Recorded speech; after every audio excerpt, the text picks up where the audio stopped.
Oh, welcome back to the second hour of LoveBabz LoveTalk. I am delighted to have Elsie Harrington, who is directing Little Women at the Schwartzman Center over the next couple of weeks. Unmute yourself, Elsie. Let's get into this conversation. Hello. How are you? I'm so good. I'm so happy to be here. Thank you so much. Oh, thank you for coming. So are you a fan of the March Sisters? Like what drew you to this? I am.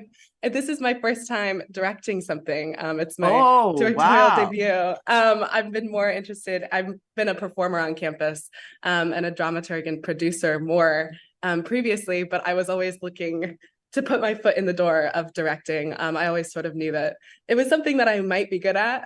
I'd done choreography, I'd taught theater, and I was really interested in working in that role. But while I was trying to figure out how to get my foot in the door of directing, I couldn't figure out the difference between when I was drawn to a play because I was interested in being in it, and when I was drawn to a play because I was wanting to direct it.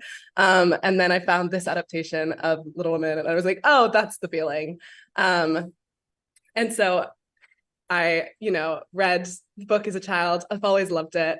Got reinvigorated about the story with the 2019 movie. And now it's just been a really wonderful experience to be able to have a try at this timeless story. I think it's a great idea because it's one of these stories that you can come at it from so many different angles. So did that excite you to sort of be like, I know this story, but let me mess with it a little bit. Yeah, it was really fun. It was very fun in rehearsals to work with the actors and be like, this is our version of this story. And you can look to other versions for inspiration, but really the text we're working with is not the novel or is not the movie. It's this script adaptation that has all the information that we need in it. And so it's been very fun to sort of find our own version of it that still has the same message. So Elsie, what is it about Little Women that still intrigues us? Like, why are we still wanting to know about these March sisters? Yeah, I think it's a universal experience and will always be of reaching adulthood and being like, oh God, what now? And sort of feeling pulled in all directions by both societal expectations and also by your own goals and trying to mesh those together. And it's sort of an experience for young women that's never going to end. And so there's a reason people keep getting roped into the book always, every time they read it. So now in this modern day, you get to play around with casting. Tell me a little bit about that. Yes, so it was very fun to cast. Our process, we have a production team of all non-men, and so we really wanted this process to be as accessible and as fun as possible. And so we advertised casting to the Yale community. We're all undergraduates doing this. And so we had over 60 people audition for the 9 roles in the show. And we just really wanted to create a March family and a world of the play that matches the world of New Haven and the world of the audience that we're representing to, instead of being as just as white as the March sisters always have been. Because they really could be anything, right? Yeah, because everybody experiences this. Oh, I love it. Okay, so when you say adaptation, what does that mean? Yes. So Kate Hamill is the playwright, and she has a thing where she likes to adapt classic novels into plays that are still set in the times of their world. So they're not modern adaptations, but the way that she writes the dialogue just makes it feel so palpable and energizing and current, even though it's still set 200 years ago. And so she's done Pride and Prejudice and Sense and Sensibility. I think she's done Dracula. So this is her Little Women. All right. So when you step into the directing role, I mean, did you have to be convinced to do it, or did you say, all right, I really want to do this. I want to take this on? I was very excited about it. I really wanted to do it. It felt like the perfect first thing to direct because I'm so familiar with the story and with the world and the characters. So I felt very prepared to take it on. And I was just very excited because I had the people that were on the production team at the time were so wonderful and they were so good at their jobs. So I felt very supported and very excited. And then the undergraduate community showed out so much. And so it's just been a really exciting process the whole time. All right. So when you said you wanted to direct, did you have to convince them that you could do it? I did not. I've done some assistant directing on campus. Oh, okay. Okay. Yes. And so I've just been very active on production teams in various roles.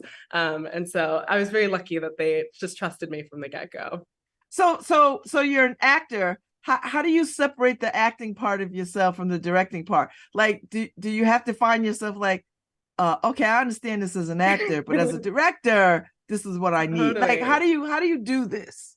Totally. It actually has been it's been very fun as a director to like inform the way that I think as an actor, sort of to be on the other side of the table of casting or of giving notes and things like that. Gave me a lot more perspective for next time I act in something. But in terms of turning actor brain into director brain, I actually think that it's been very helpful to have all of that experience because when I need to give the actors notes of we need to connect with each other more, or this bit's not working and I can't figure out how to like fix it, we sort of speak the same language of like character motivation and tactics and all that sort of thing. And so I think my experience in acting classes has really just given me a vocabulary to work with the actors and to know how to pinpoint what needs to be changed. So what's it like being a girl director? Super true. I think because our whole team is girls, it's been great and it's felt very normal. In the past, I've been an assistant director for one of the shows I was an assistant director for was to a male director. And I did have some experiences of I would give some notes or tell him some certain things for him to pass to the actors. And then he would take all the credit for coming up with that idea or for like just using my phrasing and being like, this came from me. And that goes on in 2023. It still goes on in 2023. So this time it's been really lovely. And the cast is like, there's 6 women to 3 men. And then the whole production team is women. And so for this experience, it has felt really, really I felt very supported and very listened to the whole time, which has been wonderful. And it just feels very empowering to get to do that on this story and then get to share that whole experience with campus. So as a girl director, and I hope you don't mind me calling you a girl. No, please. I kind of like girl director. So how do you assert your own independence and whatever it is that we have to do as women to be heard and seen? Like, does directing help prepare you for the climate that we're in, or do you feel like, oh my God, I can't believe we're still in this climate? Like, how do you reconcile all of that, coming at you? Because I feel like you're a young woman, and I would imagine you thought, oh, that's all behind us. We made such great strides. Why am I dealing with this? Yeah, that's a great question. I think in terms of like just keeping directorial authority in the room and stuff like that, is just I really tried to sort of give a justification for every note I'm giving, and that honestly is more for the benefit of the actors than it is for me. I find, for example, like there's a technique in acting where you're on your voice or you're off your voice. And when you're in acting, you really need to be on your voice, which is when you're all the way connected to your breath. And I could just tell them, like, you need to be on your voice, you need to be on your voice. And then they just like sort of like are like, okay, I'll do that, I guess. But if I can really explain why and be like, we come off of our voice all the time in daily life, and so it makes sense that like on stage, when you want to be a real person, you're just like talking like you would in real life. But there's this whole, it's you and your scene partner on stage and then all of this audience, and if you're not on your voice, you're leaving all of the audience out completely. And being able to I think this is also where like the acting class language comes in, but being able to explain exactly why I need them to do the thing I'm telling them has made it a lot easier to make sure that that thing actually happens. So that's been really, really great. And in terms of girl director in the broader world, after that, I think because I've had such a wonderful experience on this team, and the response to it so far has been so phenomenal. I think I've just had a very lucky experience to set me up for whatever next thing, because now I have that sort of, oh, you have a good show under your belt, and it sort of sucks that I feel like I need to have to rely on having that to be respected. But luckily, it's been a good experience of getting that. I was going to ask you, does this set you up for the next production, regardless of size? Like, and are you willing to sort of like, okay, I know I'm an actor, but directing is a whole other animal. Do I really want to be an actor and a director? Totally. Yeah. I don't know exactly what comes next. I'm actually going abroad next semester for acting. But I really, really loved this whole process of directing. And so I know that I need to do it again. But I don't know what, everybody that I've seen who has directed from some of the great, the women that we know out there who are directing big films and stuff, once they get hit with it. Yeah. It's been coming for a long time. I want to run everything. I want to run everything. Move over, Martin Scorsese. I want to do everything. So, all right. So, where are you going abroad at? Where are you going to go study? I'm studying at the British American Drama Academy in London. Oh boy, that's a big deal. Big deal. Yeah. All right, don't let them push you around. I don't care if they got fancy accents. I won't. All right, so you got this production of Little Women, and you're the director. What are all the moving parts that you have to concern yourself with? Not just the actors, but you got to worry about the lights and the sound and where the audience is. And I mean, I'm just imagining. You tell me. Absolutely. Yeah. Luckily the production team every person is so on top of their role. And so the really fun thing has been, like coming up with a vision at the start of the process of, we're really interested in telling the story set in its time, but not super caring about like the specific details of the feather would be on this side of the hat in 1861, not this side. We're more interested in like, oh, this is old fashioned.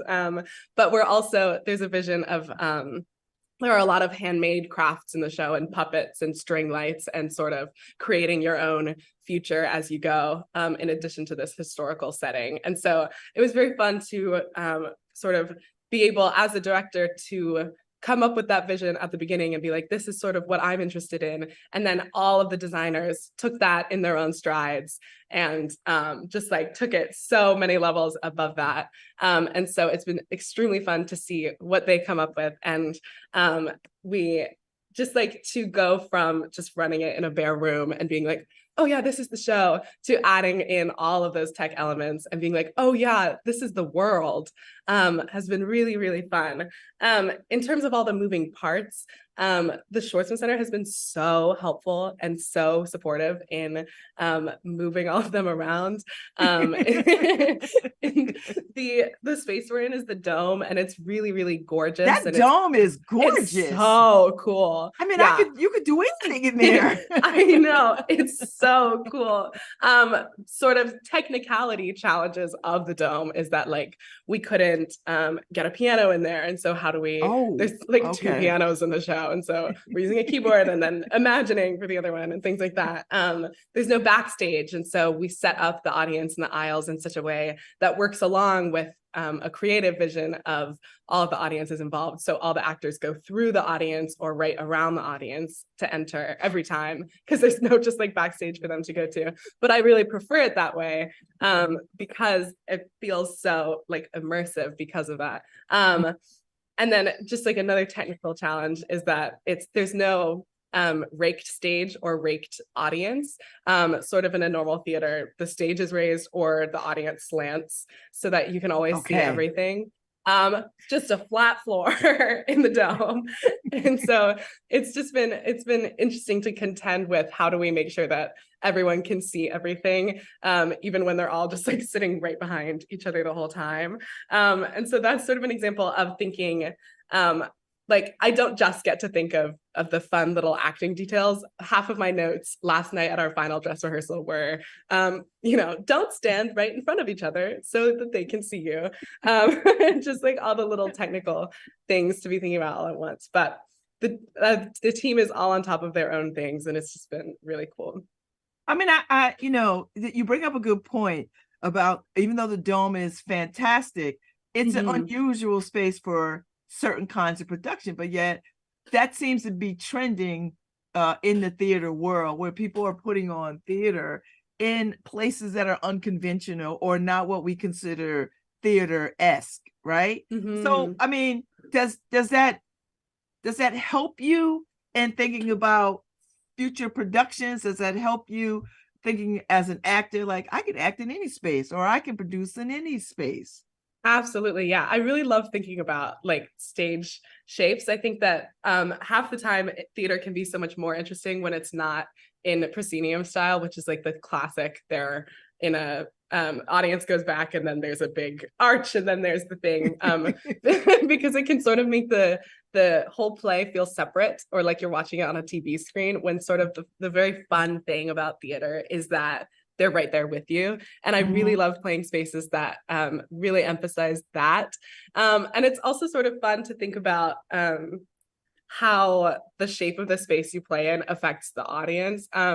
I did a class 2 summers ago in London through Yale, and we saw a bunch of theater. And one of the plays we saw was we saw Straight Line Crazy, which the lead of it was Ralph Fiennes, who was the guy who played Voldemort. And so it was gorgeous. This like, oh my God. I mean, for my age cohort, Elsie, not for your age cohort. But it was the first play we saw on the trip, and it was like a political powerhouse of a lead where it really depends on who the lead actor is, and he was so good. And then a month later, we saw another play, which was called Patriots. And it was equally like really depends on who the lead is, this political powerhouse actor. And the stage for Patriots was set up in a thrust style. And so the front of it was jutting out, and there were audience on 3 sides of it. And we were on one side. And then on the other side in the audience was Ralph Fiennes watching the play. And I just kept looking at him. Because I was like, is he laughing at the jokes? Does he approve of this person acting in a similar role? And it's just kind of, I think the things you can do with the thrust stage, and like the fact that with that the actors can be closer to the audience on all sides and more audience members can be more involved in it, is also, you have to contend with who's going to be in your audience and are they going to be able to see each other, and sort of, are you prepared for that for your play?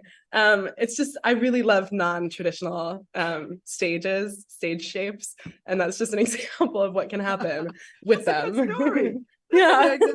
So do you consider yourself a theater actor, or would you go do TV and movies? I've always been a theater actor. I would do TV and movies. I just never have. I grew up at a community theater in Montana, doing theater. So that's always been what I am. Because a lot of movie stars started out as theater actors. Yeah. Yeah. And they're the good ones. Yeah. I mean, I was just watching this whole thing on Barbra Streisand the other day, who I'm a huge, ridiculous fan of. She's really ready to give up singing, right? Because, she's been doing it for like a gazillion years. And she was talking about, how the theater was the thing. Like you cut your teeth on the theater. And then when Hollywood called, it was a different style of method, right? You had to change method of, how you portray things, because cameras are tight and stage is big. Yeah. And not to say one is better than the other, but I think that learning in the theater it always sets actors up for longer success, because you have to work in the chronological order of a story. You don't just jump around and film the beginning or film the end before the beginning, and things like that. It's just really fun to go on a whole arc right in front of an audience for 2 hours. Now, did you always know you wanted to be an actor? I did not. I always knew I wanted to do something in the theater, because I was really lucky to have that theater in my hometown. And now, I still don't know. Do you sing and dance? Do you sing and dance too? Of course you do. I do. I'm in a jazz a cappella group on campus. Oh, of course you are. Of course, of course. Also, so is that good training? Does that keep you a good voice? Yes, yeah, it's very good practice. Okay, so tell me a little bit about this adaptation of Little Women. Will your age cohort appreciate this story? Will they like it? Will they recognize it? Will they know it? Yes, I really, really think so. I think even beyond just like the fact that they would recognize any version of Little Women for what it is. Kate Hamill made a few small changes to the plot, which don't really affect the grander story, but it's sort of every adaptation contends with, okay, do we have her marry the professor at the end, or do we show the book burning or the slap or things like that? And I think that the way that she's arranged these events really keeps the heart of the story intact, but makes them a little bit more impactful to now. For example, in like the book of Little Women, Amy burns Jo's novel near the beginning, when she's really mad that she can't go to the opera or to the theater with her and Laurie. And it's like a very clear example of sisters being mad at each other and doing things that they probably wouldn't do. But in this version of Little Women, Amy doesn't burn the book until the very end. Wow. And it's really almost, I think I like it more because it is the final nail in the coffin of childhood is gone. She burns the book and Jo is like, oh, those are all my stories. I can never do it again, because she's past that age. And so, yeah, so it keeps the general shape and the impact of things that happen, but some things, the stakes are elevated because of that. It feels like all the angst between them is building. Yeah. And the book burning is like the final, exactly. like you said, nail in the coffin. Rather than you see the book burning and then you have to like retrace, you have to go back and figure out exactly how she burned her sister's book, and then you start to see why. Yeah. Oh, okay. So I kind of dig that. I do too. Yeah. So it's very I think that the response on campus has really shown that it is impactful. We had our first audience last night for Invited Dress, and it was full. And it was very fun to watch the audience instead of the actors, and see what made them lean in. At the book burning scene, they all were like, oh, like visibly. So how well do you work with as Kate Hamill? How closely do you work with her? Like, are y'all messing with the script as you're doing this? Do you say, oh, you know what, this doesn't work, or she says, well, try it this way? You know what I mean? Like, what is that relationship like? Totally. So we actually don't have a relationship with Kate Hamill. It's a play that's available for licensing that she wrote, and then we just licensed it and did it. Yeah. And so the relationship is, thank you so much for your script. Well, that must be kind of fun too, to like license a piece of work and then you're like, it's like a almost like a blank slate. Yes. Yeah. We could do whatever we wanted with it, except change any of the words. All right. So tell me, how long do you happen to know the dates? How long is this run for? Yes. It is just tonight, Thursday through Saturday, November 9th through 11th at 7:30. Oh, wow. So all this work, how long have y'all been rehearsing? Since the beginning of September is when auditions Oh my were. Gosh. And so you get 3 nights. It's at the capstone is 3 nights, and then and then you all go sleep for a long time. Yeah. Then something else loads into the Schwartzman Center. So what are you thinking about your next project? Are you like, what do you get to do next? Totally. I'm not super sure what I'm going to do next, directing wise. I'm in another musical this semester on campus. So that's what's next. I immediately go rehearse more for that. But and what's that called? What's the name of that one? It's called Natasha Pierre and the Great Comet of 1812. It's one of my friends in theater and performance studies, her senior thesis. Okay. So that's that what's sounds next. Pretty. I like the title. Yeah, it's based on like a 70-page section of War and Peace. Oh my God. Yeah. Yeah. Okay. Just that little chunk. Okay. I guess when you're at Yale, you get to do the heavy stuff. Like you yeah. Lots of book adaptations. All right. So I would imagine, Elsie, that the actors have to trust your judgment.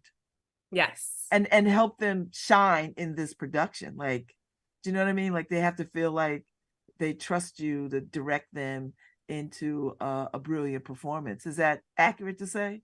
I think that's very accurate to say. And we have a mix of all sorts of people. We have people who are very experienced in theater at Yale and who need a little less guidance. And we have people who are freshmen and it's their first ever show at Yale who also are killing it and don't even need that much guidance. But we've got people from all walks of life in this production, and it has been really cool to sort of give them my judgment and have my thoughts on what is going on in any given scene. But it's also been very cool to receive their ideas and their feedback and sort of be able to implement them, because it's just felt collaborative the whole time. And so I've been offering a lot of things and they take all the things, but sometimes in the middle of a scene, they're like, oh, what if we did this? Or what if we added this flower or this thing?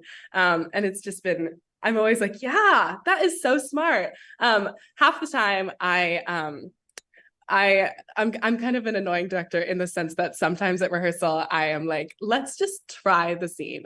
I have blocking written in my notes of like where I want them to go, but I just want to see what happens if we go by instinct and by where does the emotion like prompt you to go. Just try that instinctually. Let's see what happens. And they're always like, oh, okay, fine. And then half the time they go where I had written in my notes to go anyway. And so we're really speaking on the same page as each other. And then half the time they go somewhere that's even better than what I had thought would have worked in my notes. That's pretty big of you as a director to acknowledge that. Like, you know what? I don't have all the answers. I got some answers, but I'm willing to learn too, right? All I have to do is notice what works. I don't have to be the one who comes up with it. I love it. So where are you in your education? Are you graduating? Are you a sophomore? Where are you? I'm a junior, a theater major. Okay, so you have a little more time here. Yes. Yeah. More productions. And so when are you off to London? When are you off to Europe? January for spring semester. Okay. And so but you've been there before. Yes. Yeah, the financial aid at Yale is so I did a class there for like 6 weeks last summer. The financial aid at Yale is great, where there's a stipend to do summer travel, and then it carries if you go for this semester. So it would have cost the same for me to do a Yale semester next semester as a London semester. So I was like, of course I'm going to do a London semester. Like, listen, if this is what it is, I'm going. Yeah. Well, that must be fun, because that broadens your horizon, right? It broadens your experience as an actor. And I think maybe the way you look as a director too, because you're starting to learn how to look at things differently, I think. Definitely. And I can go see all the cool stuff happening there. Oh, I know, right? Yeah. Oh, how are you going to keep up? How are you going to keep up? Because London is a theater town. Like, that's all they do. Yeah. Luckily, one of my classes is going to be dramatic criticism. So they're going to take us to a bunch of stuff. Yeah. Oh, Lord. I would love to hear what you have to say about any of that stuff. So, wow. Yeah, it's going to be really fun. Well, I enjoyed this conversation so much, Elsie. And me too. Break a leg or whatever they say in the theater.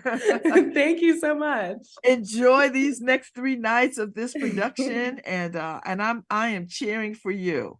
Awesome. Thank you so much for having me. Thank you for coming on and making my Thursday fun. Bye. Bye-bye. I'm gonna have to try to get over to the Schwartzman Center and catch some of this. I want to see what they do with the March Sisters in this day and age. So anyway, that's the show today, good people. I'm back tomorrow. I won't be here at 9 because Harry has a doctor's appointment. But I will be here at 10:15 because I have Kevin Walton coming on to talk about this youth summit that's coming up.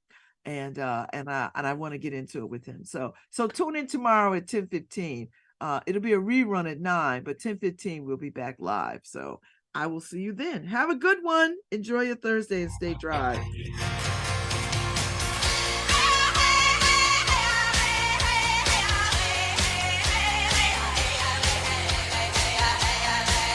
This is Buffy St. Marie. Y'all know her.